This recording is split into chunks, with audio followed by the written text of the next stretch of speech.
When did you purchase the house? 1978. What was going on in your life at that point?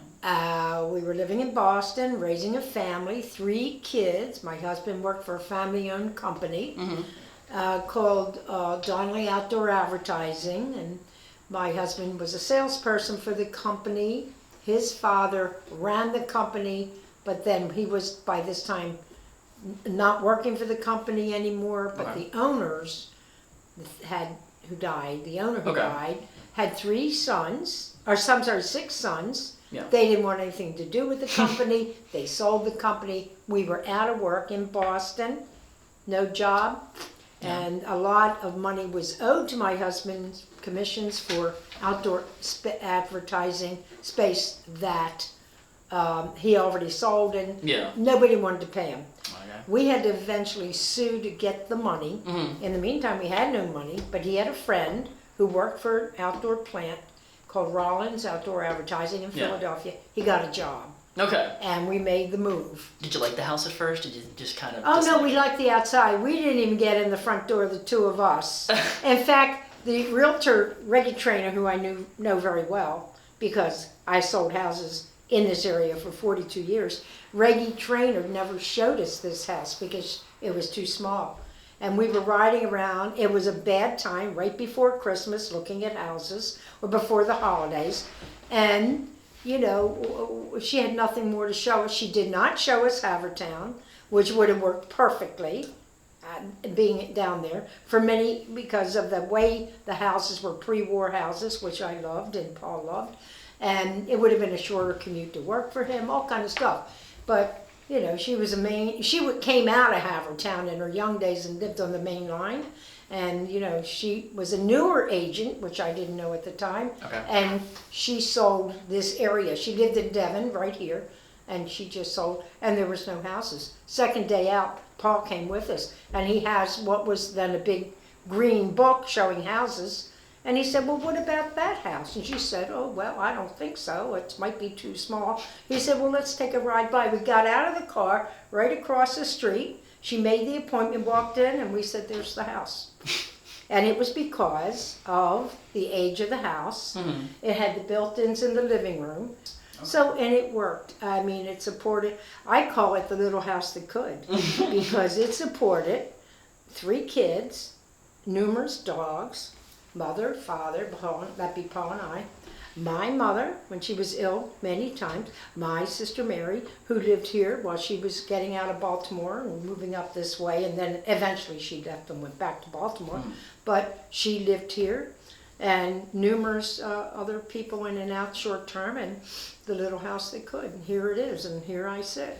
What was your initial thoughts on the neighborhood when you moved in? Oh, it was a pretty street, but that was it. You didn't know anything else about the area? No, we knew nothing. We knew nothing, and there was nothing to know. Okay. It was, I mean, nothing was happening in Wayne, Pennsylvania, in this area at all. No restaurants, not a handful.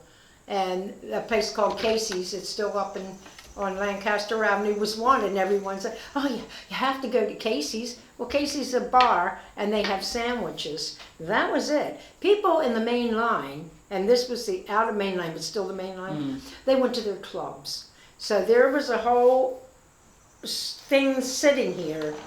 Now remember, we came from Boston, and mother, oh God, the Irish are crazy. It was a blast. We had the best, we had the best time. We just did. Everybody would meet you, the men would meet you and say, hey, did you hear the one about the priest and the, you know, whatever. My husband died on the 2nd of October, so this is the 4th. What year did he die? 98. 98. Yeah, he was hilariously funny, you know, but. So you spent more time in this house without him at this point? You know what, we were married, 34 years? House. In this house, you're right, this is my house, yeah. It's probably, yes. And then the kids were here and the kids moved out. But you've had a lot of, you have often had people in this house though. Oh, yeah. For most of it. Oh, I had some grandchildren in this house. My house is their house. That's how I feel about it. I mean, I don't care. My house is your house, right? You spend a lot of time here in and out, up and down, and on sofas with your feet hanging off the edge.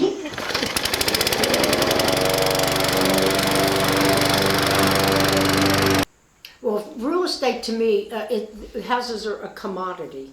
And I have been in precious, inexpensive houses, just so well done. Agents are funny. Great house, you'll see, they'll come in, they sit down. Like on an open house, like we used to do open houses on Mondays and Tuesdays. And it had realtor open house. After our meetings on Monday and then on Tuesdays. And you can be in any number of houses, and I've seen it a couple of times, just knocks your socks off, the agents come in, they all sit down. Start shooting the breeze, you know, because we all know each other pretty well over all these years, you know. And I don't know how other agents would view my house. Chris Talone came in here, in fact, Andy's day is today. Andy died a year ago today. And Chris came in here at some point recently, and she said, oh my God, I love your house, you know, I love your house. But somebody else will walk right through and not say a word. So it just doesn't, it's a whatever house, it's a personal thing. But, you know, for me, the gardens, how it all worked out is, it was a way for me to, I didn't go to bars after work, you know, it came home, you'd have dinner and then go out and mess in the gardens, you know. Right. And it's a gardening street. Everybody, not everybody, but a lot of people. People have the space for it. They're doing it, you know, and they're doing it on their own. I mean, a lot of it, they have people come in and cut the lawn, but the gardening part, people are into gardening, people who garden share plants and they trade plants, they do. And it's a whole thing. And when you find people who garden, you tend to hang out with them a little bit. You talk about flowers and you do this and that, when to cut this back, and how about that hydrangea or whatever it is, you know. And so over the years, it changes and it changes. But as I aged, it became harder. But I'm 82. I mean, you still have a beautiful garden. Well, I'm 82 and a half. I'm still out there digging up mulch and putting down mulch and digging up plants and transplanting. And I'm out there, before Sean cut the lawn today, I had to rake up 100 of those black walnut balls. It took me hours. So he could cut the lawn, which took him 20 minutes. Oh, saving time. Yeah. This is hilarious. Would you recommend gardening? Hmm? Would you recommend gardening? You're apprehensive. It depends, because you get into it, you gotta do it. I mean, not unless if you let everything go, then what? You know? It's there, and I like it when I see it done. I'm like that with everything. When I see it, the doing can be a real pain. It gets done and you want to do more. Oh, yeah. Oh, I don't know about that, but maybe. But a little here, a little there. So my brother and I have this, he's hilarious. He lives in California. Your Uncle Matt, your great Uncle Matthew. And he's got we have these funny conversations. And one about is how we live. We live incrementally. It's a great way to go.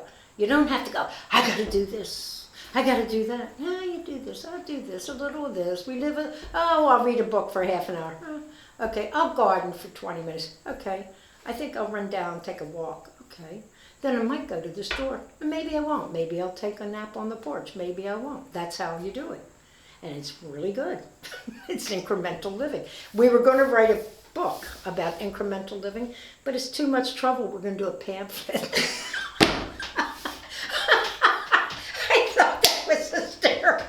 We were going back and forth on the phone. And we're like, a book? Oh no, a book? No, let's just do a pamphlet. A few pages, a chapter. Yeah, chapter.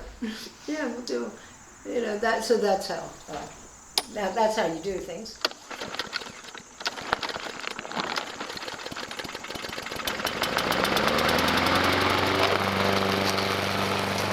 My Aunt Margaret was enormous in my life as a person who did that sort of thing, and she just was so kind, and she just did the right thing and lived her life a certain way. The point is, don't push a rock up a hill. Forget about it. Don't bother. Go with that flow. Just swim with the tide. I mean, don't swim against the tide. Go with it. But you want to stay here? I'm staying here. Yes, if I can. Yeah, as long as I can. It's your house. No, it's my home. Mm. It's not a house, it's a home. Yeah. And I have rooms I don't use, really. I have that second bathroom, I never use it. Paul, my son, uses it when he comes in 10 days a year. 5 at Christmas, 5 in July. And for 3 of the in July, we go down the Eastern Shore, right? So we use 2 days a year. But it's there in case. And keep your sense of humor. Whatever you do, find your fun in life. It's all there. If you have the right people around you, it's a great way. It's a wonderful way to go. It really is. It was a blast and a half. It still is. There you go. Keep on trucking, man.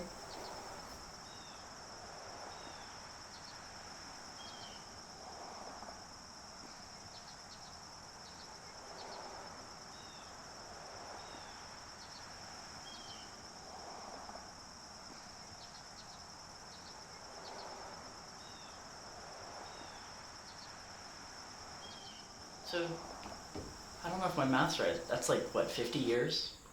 Nearly, or 45? Or... Okay, you're asking me to do the math.